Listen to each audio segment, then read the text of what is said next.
मुझे अत्यंत प्रसन्नता हो रही है। मुझे विश्वास है कि यह समिट एक human centric, sensitive global AI ecosystem के निर्माण में अहम भूमिका निभाएगा। फ्रेंड्स, हम इतिहास पर नजर डालें तो पता चलता है कि इंसान ने हर डिसरप्शन को एक नए अवसर में बदला है। आज हमारे सामने फिर ऐसा ही अवसर आया है। हमें मिलकर इस डिसरप्शन को मानवता के सबसे बड़े अवसर के रूप में बदल देना है। फ्रेंड्स, भारत बुद्ध की धरती है और भगवान बुद्ध ने कहा था, right action comes from right understanding. इसलिए ये बहुत आवश्यक है कि हम साथ मिलकर ऐसा रोड मैप बनाएं जिससे एआई का सही इंपैक्ट दिखे। और सही इंपैक्ट तभी आता है जब हम सही समय पर सही नियत से सही निर्णय लेते हैं। फ्रेंड्स, कोविड ग्लोबल पैंडेमिक के समय दुनिया ने देखा है कि जब हम एक दूसरे के साथ खड़े होते हैं तो असंभव भी संभव हो जाता है। वैक्सीन विकास से लेकर सप्लाई चेन तक, डेटा साझा करने से लेकर जीवन बचाने तक सहयोग ने ही समाधान दिया। टेक्नोलॉजी कैसे मानवता की सेवा का माध्यम बन सकता है, ये हमने भारत में कोविड काल में देखा है। हमारा जो डिजिटल वैक्सीनेशन प्लेटफॉर्म था, उसने करोड़ों लोगों को समय पर वैक्सीनेट कराने में बहुत मदद की।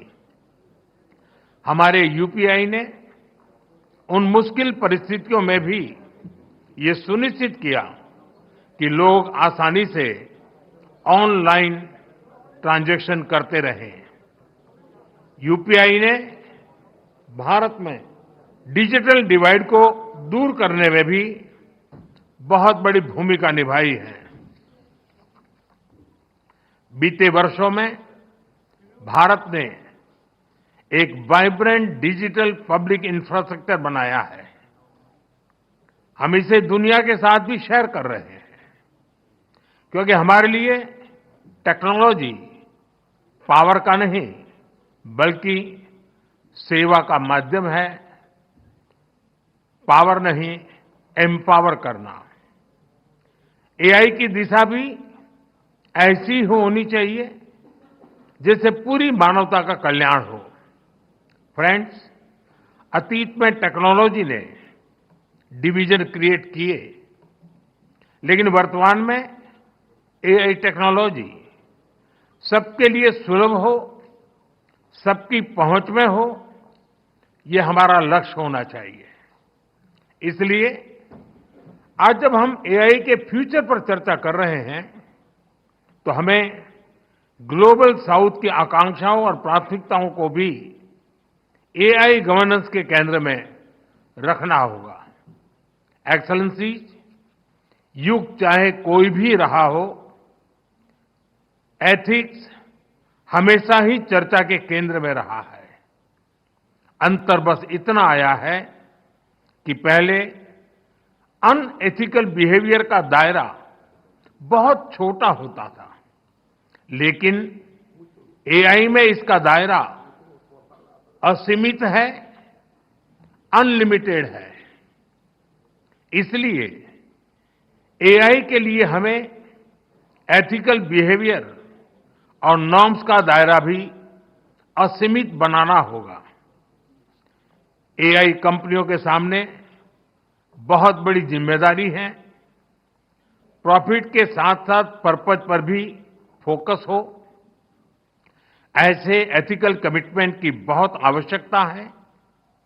व्यक्तिगत स्तर पर एआई हमारी लर्निंग, इंटेलिजेंस और इमोशंस को प्रभावित कर रही है। एक्सेलेंसी, एआई के एथिकल उपयोग के लिए मेरे 3 सुझाव हैं। फर्स्ट, डेटा सॉवरेनिटी को रिस्पेक्ट करते हुए एआई ट्रेनिंग के लिए एक डेटा फ्रेमवर्क बने। जैसे एआई में कहा जाता है, गार्बेज इन, गार्बेज आउट। अगर डेटा सुरक्षित, संतुलित, विश्वसनीय नहीं होगा तो आउटपुट भी भरोसेमंद नहीं होगा। इसलिए ग्लोबल ट्रस्टेड डेटा फ्रेमवर्क जरूरी है।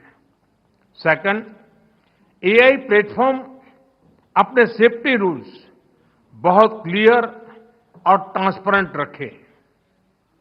हमें ब्लैक बॉक्स के बदले ग्लास बॉक्स अप्रोच चाहिए, जहां सेफ्टी रूल्स देखे और वेरीफाई किए जा सके। तब अकाउंटेबिलिटी भी क्लियर होगी और बिजनेस में एथिकल बिहेवियर को भी बूस्ट मिलेगा। थर्ड, एआई रिसर्च में पेपर क्लिप प्रॉब्लम का उदाहरण दिया जाता है। अगर किसी मशीन को सिर्फ पेपर क्लिप बनाने का लक्ष्य दे दिया जाए तो वह उसका एक काम के लिए दुनिया के सारे रिसोर्सेज को दांव पर लगाकर भी वही काम करती रहेगी। इसलिए एआई को क्लियर ह्यूमन वैल्यूज और गाइडेंस की जरूरत है। टेक्नोलॉजी पावरफुल है, लेकिन डायरेक्शन हमेशा मानव ही तय करेगा। फ्रेंड, आर्टिफिशियल इंटेलिजेंस, एआई की ग्लोबल जर्नी में एस्पिरेशनल इंडिया एआई की बड़ी भूमिका है और अपने इस दायित्व को समझते हुए भारत आज बड़े कदम उठा रहा है। अपने एआई मिशन के माध्यम से आज भारत में 38,000 जीपीएस मौजूद हैं और अगले 6 महीनों में हम 24,000 जीपीयूज और लगाने जा रहे हैं।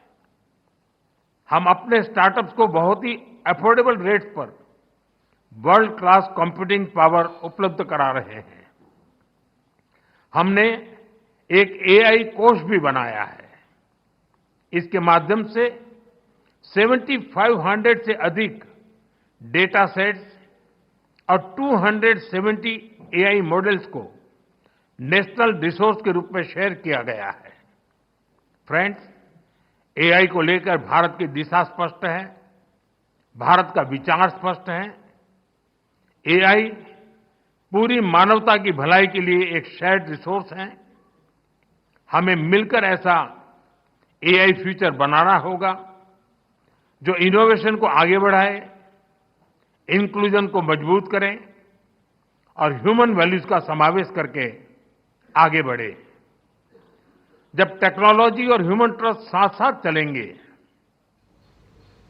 तो एआई का सही इंपैक्ट दुनिया पर दिखेगा।